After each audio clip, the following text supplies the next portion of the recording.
Hello, hello, hello. Welcome back to the Connected Wellness Podcast. I'm Rachel Ann. I'm here with the lovely Marianne, and we are so passionate about wellness. Here in this podcast, we look at the ways our physical, emotional, and spiritual health is all connected and how Mhm. we can take better care of our whole selves holistically so we can live our best lives. We're really excited that you're here with us on the journey. Welcome back to episode 57 of the podcast. Yes, 57.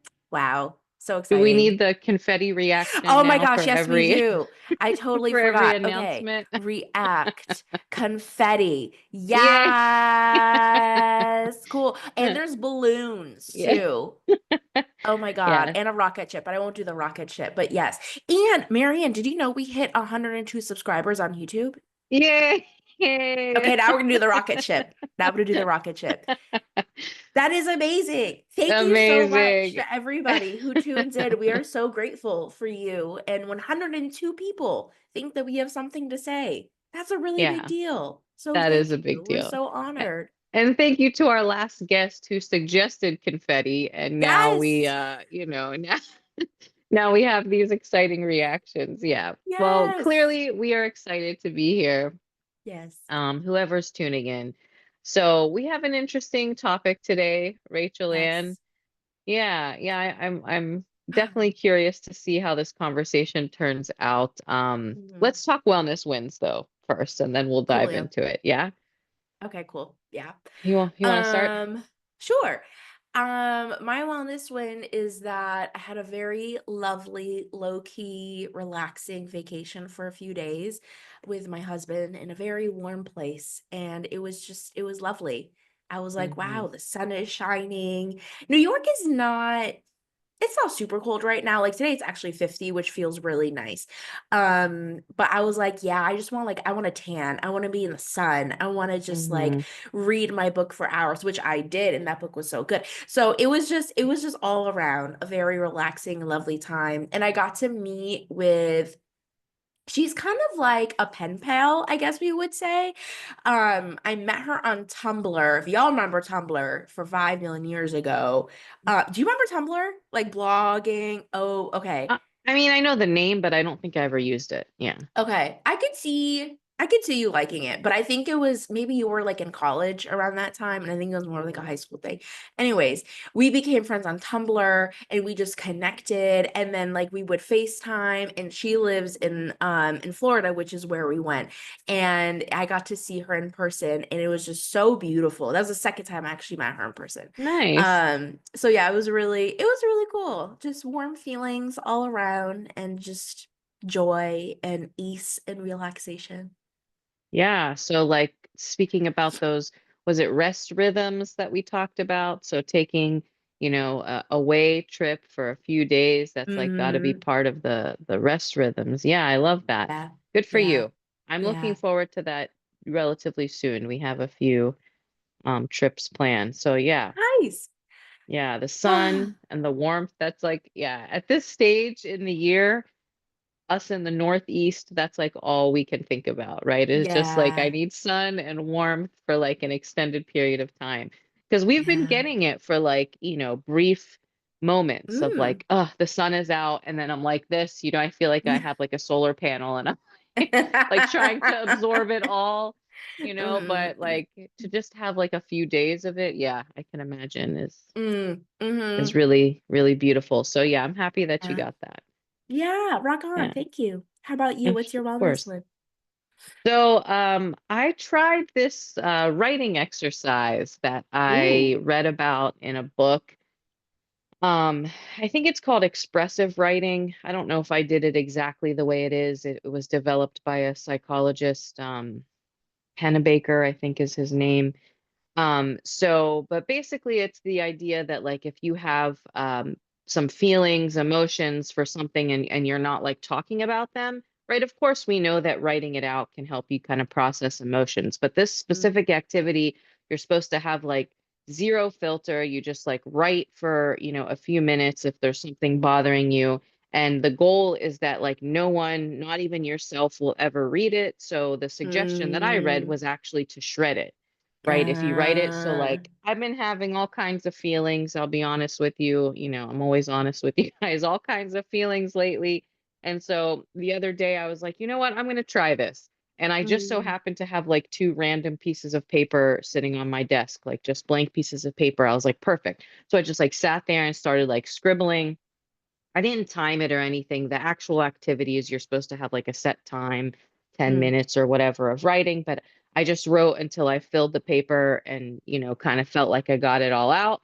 And then like I immediately shredded it. Like I have the shredder next to my desk and it was a good feeling. Like it was a good experience. I think I got, some stuff out that I don't talk about. And I think the shredding is very therapeutic actually. mm, Like it's to take mm, those feelings and like just get them away from me. I got them out and I'm like not destroying them, but you know what I mean? I'm just like kind of like removing them from my mind right now. I had been in another, I think it was a yoga class one time where she had us write down worries and then we burned them in like a little like mm, fire bowl. So I think it's kind of that same idea of just kind of like mm. releasing, these emotions. So yeah, I thought it was a good experience and I Wow. something I might try again. I love that. That is such a great Yeah. idea. I'm glad that you Yeah. found that relieving. Yeah, thanks. Thanks. So that was new. Like I know there's journaling, but like in a journal you like keep it, right? Like this is something that you Yeah. have, even if you don't go back and reread it, like it's there.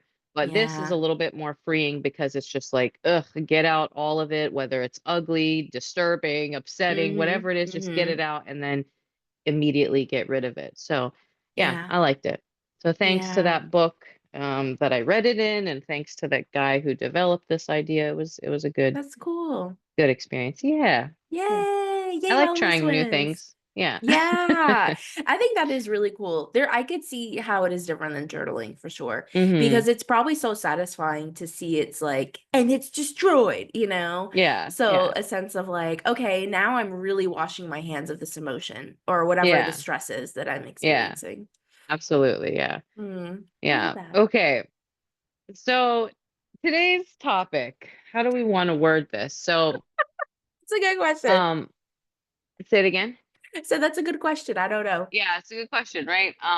So it's this idea, like we all know, any of us who pay attention to social media, to mental health, to wellness, that Mhm. like in the past, I don't know, 10 years, maybe Mm, mental health awareness has like exploded, mhm, right? Like, mhm, like it's everywhere, all the diagnoses, there's a million people on social media, you know, professionals or not, who are mhm, talking about diagnoses and therapies and treatments and self-care and all this stuff that's all over social media and in the wellness space, and it's good, like mhm, inherently it's a good thing and it has a mhm, good purpose and a good intention, but there's a negative side to all of this, mhm, right? This idea of like awareness, almost as a crutch or as an mhm, excuse, or it kind of holds us back sometimes. mhm. And we'll talk about like why, like what is causing us to be held back when really the intention of all of this awareness is should be to make us better, right? Yeah. Yeah. Yeah. I think with so many things, the intention started off positive and just kind of like went in a direction. And I think this might be one of them. Like it is, we'll say this off the get go. We'll say this off of the start, whatever the expression is. Um, it is great that mental health language is being more accessible. That is a positive thing. We love that. I Hmm. think what we're seeing though is because that pop psychologist only has 30 seconds in a reel to explain a very complex diagnosis, there's naturally going to be things that they can't talk about and that we miss in understanding that diagnosis or that coping mechanism or like whatever it is. And so I think social media usage for psychology and mental health and coping and all of that, it's great if it's a tool. It's great if it's a starting point, Hmm. right? But then it shouldn't be the only thing that we do. Yeah. And I think that's where we still get into things like mental health stigma and lack of accessibility for various communities, right? Sometimes people can only get things like social media. They can't move Right. forward. And that's very, very real. But Yeah. the answer isn't to solely rely on that thing. It is a Yeah, tool because it's just difficult to understand something as deep and complex as mental health in a very quick reel or only like a few characters. And that's no shade to anybody. It's just the medium is not designed for that. right. There's a reason why the DSM is very big and Yeah. very long. Yeah, yeah, and why training to be a healthcare Is a professional lot. is Yeah. a lot. Yeah. So, you know what I'm realizing, I'll tell you my perspective and maybe yours as well, but since I'm a little bit older than you, like I'm an elder millennial, right? So I Mm, kind of ride the line between Gen X and millennial. I've heard the term Zennial, right? That we're mm, kind of like both generations. We have characteristics of both generations. So if you look at my young adulthood, we were the complete other extreme. I have just mm, heard it called mm, toxic resilience. Okay, so mm, toxic resilience was the name of the game. Whatever you were experiencing, whatever you were yep. feeling, you just kind of shoved it aside and you did what you had to do. Yeah. Right. And honestly, as children of immigrants, I think that's something we can Mm-hmm. definitely relate to. That's not even a Yeah. generational thing. It's just like you do what you got to do. You know, Yep. you work super hard. It doesn't matter if you're sad, stressed, you know, if the environment is toxic, if you're anxious, it doesn't matter, Yeah. right? You do what you got to do. It Yep. doesn't matter if you're physically ill, emotionally ill, like you just keep doing what you got to do. Toxic resilience. That's Mm-hmm. not good, right? But we Mm-hmm. went from that extreme, and this was not Mm-hmm. that long ago. Like I said, I'm older than you, but I'm not like ancient. So it wasn't Yeah. that long ago. And now we've gone to the other extreme where it's like, Mm-hmm. okay, every feeling becomes a diagnosis. Yeah. Right? Like, especially like you said, you're hearing these 30-second snippets and you hear something that you resonate and you're like, oh, yes, I have that problem. I have this problem. I have that. And then if everything becomes a diagnosis and we're so aware of every little thing and every Mm-hmm. trigger, then we almost become avoidant, right? You use this Mm-hmm. as an excuse. Well, I have X diagnosis, Y diagnosis, so I can't do this. I can't do that. I don't Yeah. want to push myself, right? Because, this triggers me and I need to take care of my mental health, right? Mm-hmm. So it's gone from this toxic resilience to like toxic awareness. I don't know what you want to call it, Mm-hmm. allowance, right? Because we know so much, we're exposed to so much, and it is good to want to take care of yourself and protect yourself, but we're going about it, I think, in the wrong way. So it's such a wide shift. It's been very interesting to witness in my Mm. adulthood, this complete shift, this complete 180. So yeah, I don't know if Yeah. you can, resonate with that as well. I can. I think hmm. I think we overcorrected. Mm, And I think this is why working with a professional is really helpful because there are some things that there how do I want to say this? So there's some triggers, there's some coping mechanisms, there's some things we experience and that we do, and we utilize those things in certain situations. So it's not like a blanket rule, but then in other situations we use it differently, but that nuance isn't really discovered or applied personally unless you're working with somebody who knows you, like a yeah. professional, right? And so I think that's one thing is that there's a lot of like, oh, I have this word for it, so I'm going to apply it in this way. And it's beautiful that you're applying it, but you're applying this information in a way that you don't necessarily know the ins and outs of. And yeah, it's like sometimes we are triggered, and so we should pause. Sometimes we're triggered, and then we still move forward, right? Hmm. Every situation, every person is different. So while I do love that we are remembering the person again, I think that's what was lost in the toxic resilience. And the toxic resilience, it was like you don't matter. Your feelings don't matter. You just need to keep moving forward. So I love that we are remembering the person, remembering, yeah, like your feelings are valid. Hmm. And there's another side to that. Your feelings can be valid and you still need to do that thing that is triggering Hmm. based on who you are, what that trigger is, and what you and your professional think is best for you. So I think that's why it's difficult. And I also think another aspect which you touched on, is basically there's a diagnosis for everything. So if we look at the world that we live in, yeah, we're gonna have high rates of anxiety, depression, all types of things because the world that we live in is a lot right now, Hmm. right? And so I don't think it's an issue so much so that we're seeing higher rates of diagnoses. I think the issue is when we're seeing it disproportionately with certain communities, that's a problem. Right, that shows like a lack of cultural competency and humility and awareness. But I think also we have to understand the system at large that is bringing about these anxiety feelings, that is bringing about these depression feelings. And so if you're living in the world today and you're like, yeah, like I don't have any worries at all, that's a problem, I would say. I don't think you need to be anxious about it. But what I am saying is, you see what's happening in the world, having a reaction to that. It doesn't have to monopolize your day, it doesn't have to Hmm. monopolize your mind, but there are natural reactions we experience to the world. The world is difficult and chaotic, trials and tribulations, just like the word says. So, Hmm. yes, we will have diagnoses in response to this very sinful, flawed world that we're a part of. So, I think that Hmm. makes sense. Um, I think it's just understanding that, yes, having a diagnosis is a real thing, and you still can move forward and do certain things even with that diagnosis. It'll just look differently for some people, and we should not be shaming people if it looks different for them to move forward in a way because of a diagnosis. And that I still think that is our growth edge, Hmm. as the kids call it, because we're not doing so great in allowing for diversity and differences in moving things. We're still very uniform minded, I would say, as a Hmm. society.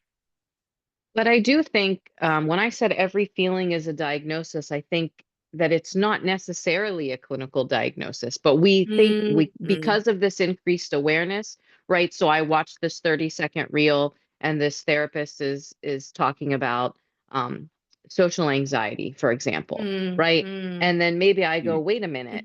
I'm uncomfortable when I have to give a presentation at work. I must have social mm, anxiety, right? mm. But not necessarily. Maybe you Yeah. do have social anxiety, right? But Yeah. maybe you're just nervous because that's pretty normal reaction to, having Mm-hmm. to do a presentation at work, or something like that, right? Or one day you wake up and you're really, feeling heavy because the terrible news that's on the TV. And you're going to be like, Mm, "Oh, that's it, I'm depressed." Maybe you're mm, depressed, but maybe mm. you're just having a normal emotional reaction to a difficult situation. So that is where, like you said, professional help comes into play, because you're not supposed to be able to make that diagnosis on your Yeah. own. That's why people go to school and have Yeah. training and have experience. So that's, I think, what the problem is. Because of the increased Mm, awareness, we think that everything is a diagnosis. Everything is, I know you had this in the notes, gaslighting, or mm, projection, or all of these kind of mm, buzzwords, right? Narcissistic abuse, mm, like whatever it is, all the buzzwords that you mm, see on your social media feed, you might think that all of these things apply to you. Some of them probably do, but probably not mm, all of them. mm, You know, mm, um, this is a thing that when I was in medical school, we talked about medical student syndrome. I think it's kind of the same thing, but now it's happening on a social media side, that everything you learn about, you're like, oh, I have that, right? Like you learn about the most yeah. rare disease that's like 1 in a billion people, and you're like, I had a headache yesterday, I have that disease. Yep. And so it's the same deal. Like we hear Yep. something and we kind of internalize it. But so I think that's the first kind of problematic part here. But the second part, sorry if you'll let me Go for it, girl. keep Go talking off. here, um, is that let's back up a second. Like, what is the goal of all of this increased awareness? So the real Mm, professionals that are going on social media, that are making an effort, to talk about all of these things, what's the goal? I think the mm, goal of increasing mental health awareness is to improve my ability to function in the world, right? That mm, if I do have a mental health diagnosis, if I do have anxiety, depression, whatever it is, that I can use that knowledge to get better, right? To mm, be able to function. So in the beginning, I might be avoiding stuff that triggers me. But if I mm, actually get the help that I need, I can stop avoiding things and I can live my life more fully. So I think that's the problem, is that we're arrested at this awareness stage and we're not Mm. moving forward to healing because we're not doing the work, because we're not taking the next step, right? We're just kind of stuck in this like influencer therapy that's not real. Like that's not effective. You know, that's supposed Yeah. to be just informative to lead you to take the next step, you know? I think that's a good point. And I agree with what you're saying. I think awareness is the first step, but it's the first step of many steps. I think though, sometimes people get stuck in the awareness step for a variety of reasons. It could be just so shocking to be like, oh, there's a word for something that I may be experiencing, and then you just stay there for a while, right? Hmm. Maybe not having community around you to be like, hey, like let's move forward in this and like get you the support that you need, right? That could be a reason why somebody is stuck in that awareness phase. Some people are like stuck in the awareness phase and they're like, but it's not that big of a deal. Right? There's people that I know who are like, oh yeah, I probably have this diagnosis, but me having this diagnosis isn't going to make a difference of anything. I'm still going to live my life. I'm still going to do this, Hmm. this. And I'm like, well, there's like coping mechanisms, there's ways you can enjoy your life, all of that. So, but there's a set of like, no, I already have decided how it's going to be, right? Fear of the Hmm. unknown, fear of being judged, things of that nature. So, being stuck at the awareness phase, and honestly, some people don't even get to the awareness phase. So we do want to give credit to the awareness phase, but staying there doesn't necessarily do you justice. It doesn't necessarily help continue to move you forward in your healing and wellness Hmm. journey. So that I think makes a lot of sense. I am also thinking about, I'm trying to think of like how to phrase this. So I'm thinking about how hearing words for the first time that describe your experience is so validating. Hmm. And I can see why we would want to stay in that moment for so long. Like when I started therapy and she was saying the words and the diagnoses, I was like, oh, so if there's a diagnosis, if there's a word for this, that means that there's hope for this. It means that there's a plan. I'm not the only Hmm. one that has experienced this, Hmm. right? So that is beautiful. But the validation doesn't end even when you go past the awareness phase. And I think that's something that we like to hold on to, especially as we're healing Hmm. from toxic resilience. It's like, wow, it is so nourishing and applying ointment to my soul that I am hearing this word to describe this, to Yeah. describe my experience. And we want to hold on to it. And I think that makes a lot of sense, but you don't lose the validation if you move forward Yeah. with discussing coping mechanisms, the history of the thing, all of that. So I Yeah. don't know if that That makes makes any sense. sense. I No, hope so. no, definitely. Yeah. Yeah, because it's like warm, you know, it's like this warm bubble of maybe even feeling a virtual acceptance, right? Because Hmm. someone's talking about it and probably people are commenting that they can relate to the experience. So you're like in this bubble of acceptance when maybe before you felt alienated and isolated. And so Yeah. yeah, I get that. Yeah. Yeah, that is Yeah. a big positive that I hadn't really thought of, you know. Mm. Again, so many positives to social media and so many I negatives. It's like know. really both sides of the coin. It's just such a shame, but isn't that's everything, right? That's Yeah. every blessing could become um something bad for you too. You know, like it's the way that we Yeah. use things, you know. Everything is a tool that we can use for good or for bad. So yeah. Yeah, absolutely. And I think also as humans, we're not very good at self-awareness. Yeah. So, you know, to watch a reel and be like, this is me. God bless you, but I don't know. Another person who exists outside of you is able to say, oh, these are the observations that I'm making about your behavior and your feelings and all of that, which could be different than your self-awareness, right? Mm-hmm. Self-awareness is something we always are growing in. And so Mm-hmm. I think there's like a heavy reliance on self that is just too much pressure and is not realistic. It's like, oh, Mm-hmm. okay, like I have to figure this out. Oh, okay, because I'm feeling this, it must be called this thing, so I must do this, this, this. Allow the professionals to be, they're usually not stressed out, but allow them to be stressed out in figuring out how to support you and figuring what those tools are, you know? Mm-hmm. Allow Mm-hmm. them to partner alongside you in that. Because you don't have to do it, you do not have to do it alone. Yeah. Yeah. Yeah. Yeah, we've talked a lot about being willing to seek help when Mm, needed. It is important and difficult though, yeah. for many reasons, for access Yes. reasons, but also like I feel like we've talked about this before, like finding the right kind of person to help Mm, and the right fit, forget mhm. about navigating insurance and, all Oh, kinds of things. So it has Jesus. its own set of challenges, for sure. But, Yeah. I think if you can find that right magic fit, it can be worth it. I'll be honest, I have not found it. Mm, Yeah, the right perfect fit and navigating all of those things. So, yeah, that's a maybe a whole other conversation. How do you navigate that process when you're like, okay, mm, I'm ready to take the next step of, after awareness. I think something's going on, but perhaps I don't know exactly because I'm not the professional, right? What do I do now? yeah. Yeah. Yeah.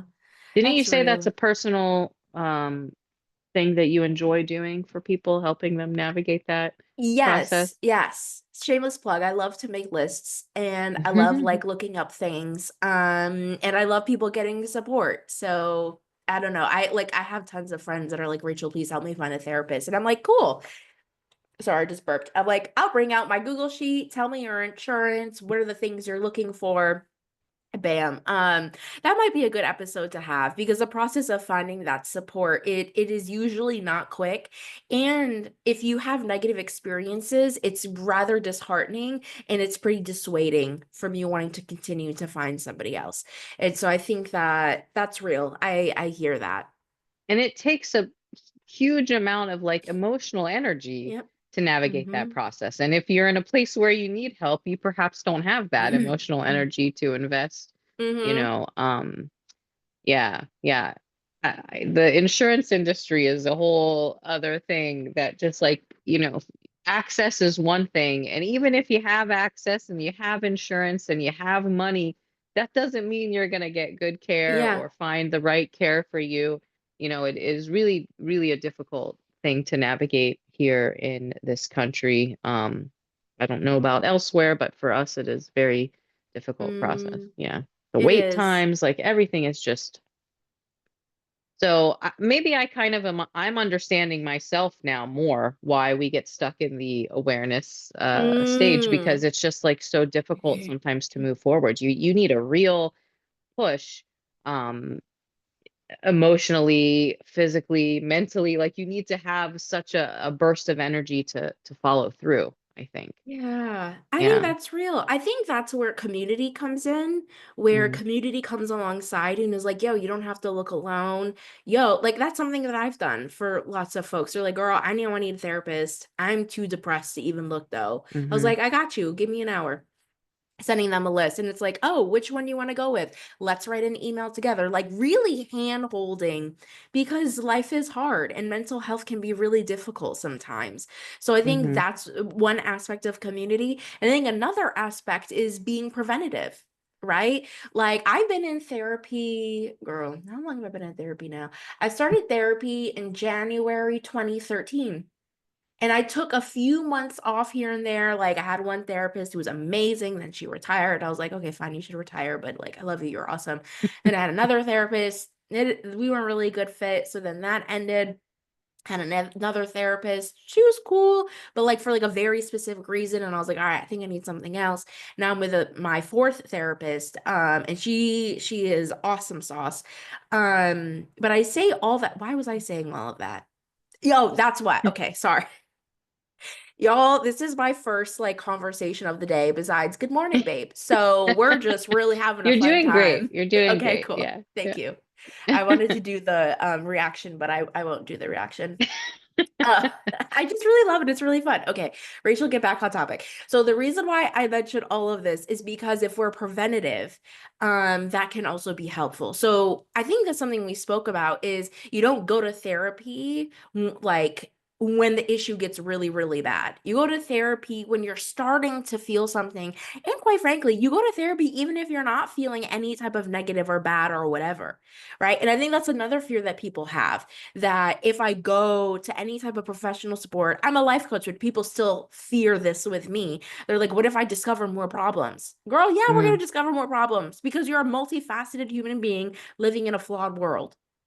But we can figure it out. That's the yeah. thing, right? So it's the professional's job to bring in the hope, to bring in the resources and all of that.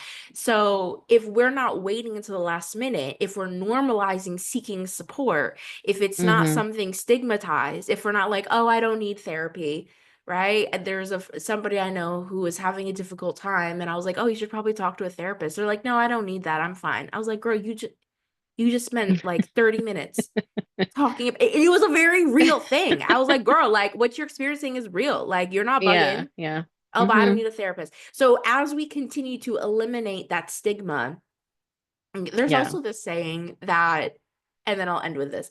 There's this saying that people are in therapy because of the folks who don't go to therapy, and definitely. that is so, so accurate. God bless the people in this world. But I'm like, because y'all never went to therapy, Yeah, now I have trauma responses that I have to freaking work through because you didn't get it together. So it's a yeah, lot. It's a lot. yeah, Hopefully, yeah, something in that long TED talk made sense because that was a fun little yeah. roller coaster ride. Yeah. No, it made sense. It made sense. Well, I'm thinking, okay, so let's see if maybe we, or I'm going to direct this more towards you, can make some suggestions besides, of course, taking that step and seeking help. So, Mm, I'm getting all of this information. I have all of this new awareness, all of these buzzwords. Definitely some of it applies to me. What can I do to not get stuck in this like protective bubble, right? So where I'm mm, like, okay, here are my triggers XYZ, I'm just going to avoid them, right? In the guise of protecting myself, self-care, protecting my mental health. I'm just not going to do these hard things because I know that they trigger me. Do you know what I mean? I mm, think this mm, is where again the problem comes in. Yes, I probably need to seek further help, but is there anything else that you can suggest, like any way to reframe the situation or something that's going to kind of help me get out of that like self-protective bubble where I'm really hurting myself instead of helping mm, myself, right? mm, Because again, the goal of mental health care I think should be to be able to handle the difficulties of life better, right? To mm, be able to cope, like you said, better with the inevitable difficulties of life. mm, mm. I think that's real.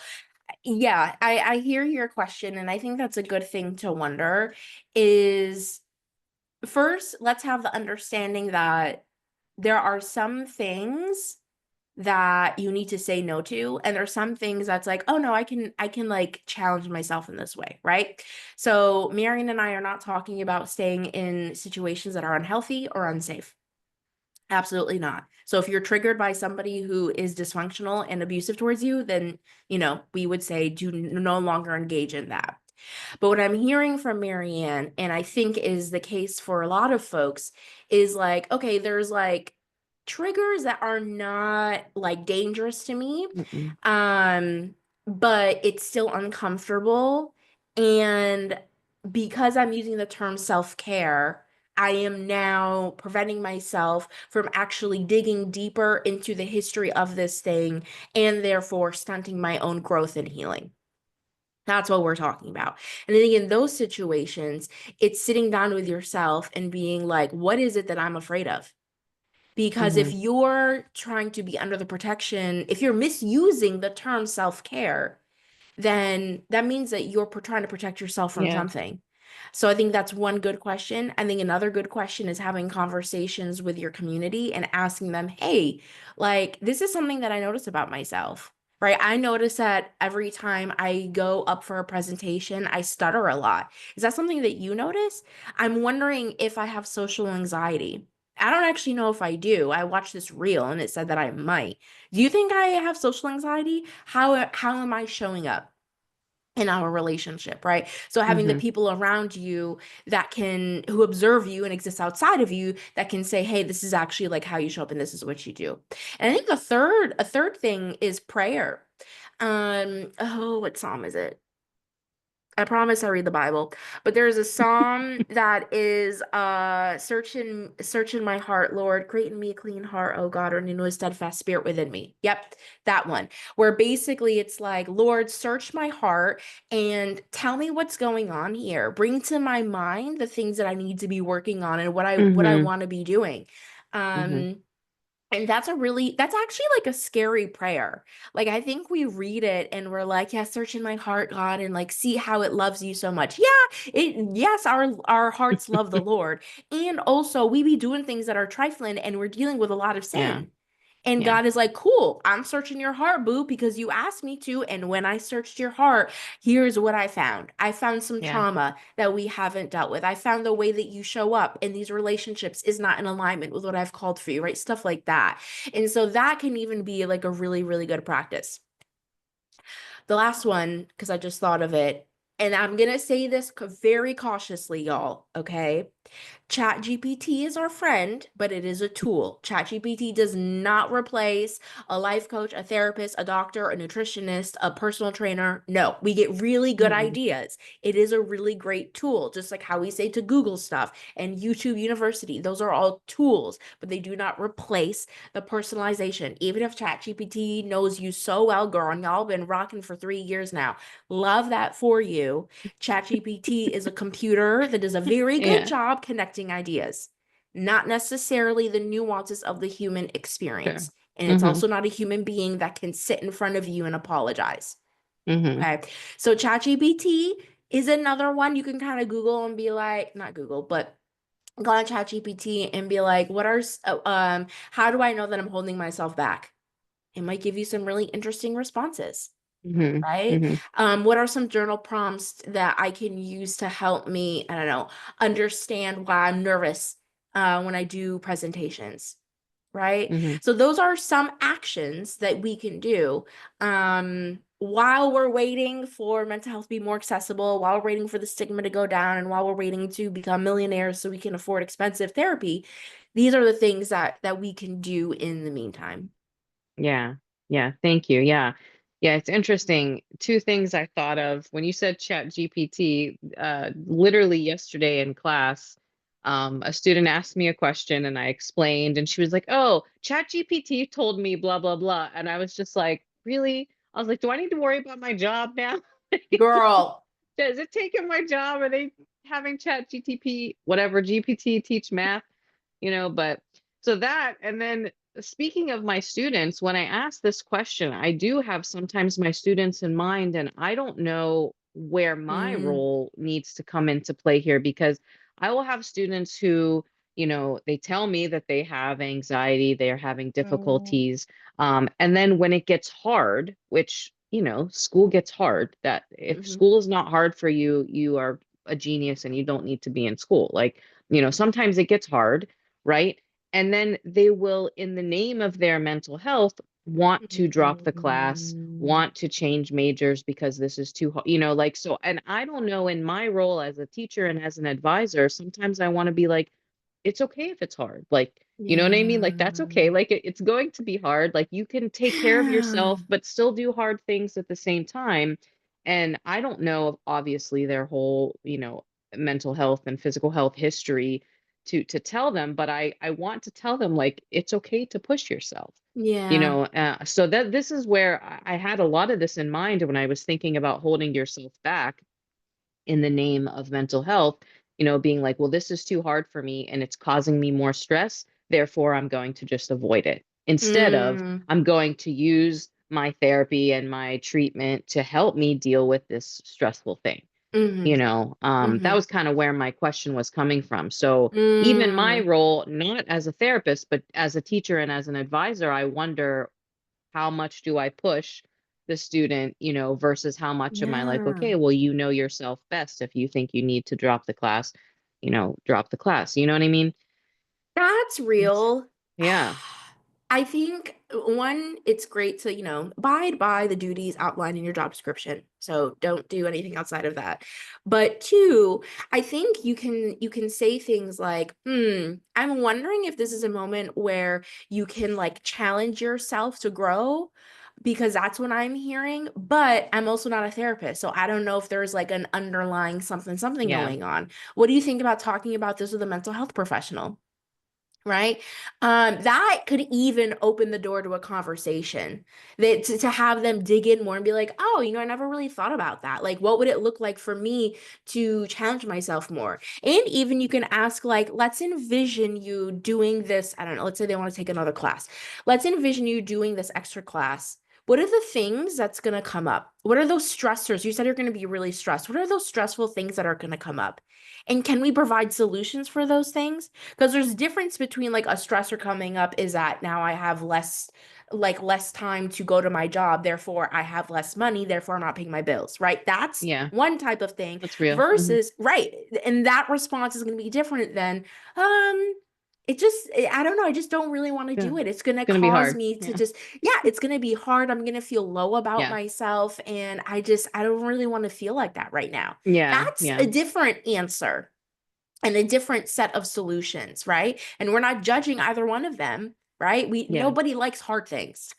No, Yeah. but we don't. Like, we're people. Yeah. Like, no, Yeah. that makes Yeah. sense. But having the wisdom to discern between, oh, this is something that's difficult and I can actually manage that difficulty and it's not going to have repercussions on my life, on my family, on my friends, on whatever, versus, oh no, this is a non-negotiable. I have to say no to this because the repercussions are too much. Yeah. So Yeah. if you feel comfortable, that could be like a Yeah. lighthearted conversation to have about it. But I love your heart, Marion. You are a very caring instructor and advisor. Like Thank you. I think your students are really, really lucky to have you. Thank you so much. Thank you. Actually, yeah, I don't have to share this part, but something funny happened with a student yesterday. But what was I just about to say? Hard things. Oh, my go-to, which I think this can work for all of us, for ourselves, no matter the situation, is like almost nothing is permanent, right? So like Mm, just try it. Right? Just try. Like, mm, if you just mm, take that tiny little push, like just try. And then if you can't do it, you can't do it. In the case of my students, if you need to withdraw from the class, like that's okay. That's not the end of the world. Right. mm, So same thing. Like I feel like if we just give ourselves this tiny little push, knowing that there's an out should we need it. You know what I mean? Like just try to do mm, this thing that challenges me, right? mm, And if I can't do it, I can't do it and I can mm, revisit it later. But like mm, that just try, and most of the time the repercussions are not going to be permanent, right? Like mm, nothing terrible is going to happen if you try and you fail, and I'm putting that in mm, quotes because I don't even know if fail is the right word, but if you try and it mm. doesn't work out as you think it's going to, like that's okay, like Yeah, most of the time that's okay. So that's a good yeah, that's point.